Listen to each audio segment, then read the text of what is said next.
Happy Monday morning to everybody. I hope that you are doing well. Let me ask you a question. Have you ever really wanted to make some seemingly major change in your life and you started and things started going really well? Seemed like you were getting the results, but then inevitably something happens and the results that you were seeing, you stop seeing. What happens? We get really frustrated, right?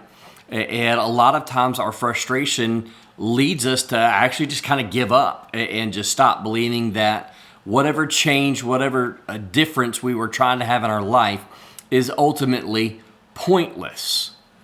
And it's because we focus on the results instead of the journey.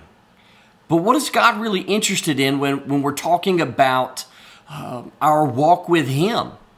It's the journey. Why? Because the result is already taken care of. If we have surrendered to Christ in faith, then nothing can change our eternal destiny. But listen to what the Apostle Paul writes in Galatians 6, 7-9 says, "Do not be deceived. God's not mocked.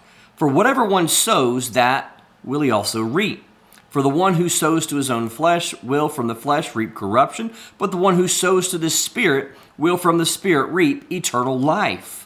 And let us not grow weary of doing good, for in due season we will reap if we do not give up." That's not about the result. That's about the journey.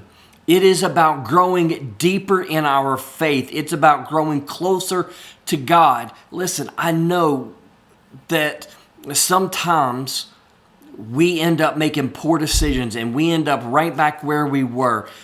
But I want to encourage you this morning, not only with what Paul says, don't grow weary because you will reap in due season, but also remember this, that the result is already finished. So don't focus on the result, focus on the journey. Allow God to grow you in your faith and make you more dependent on Him so that you can be more useful here in your ministry now.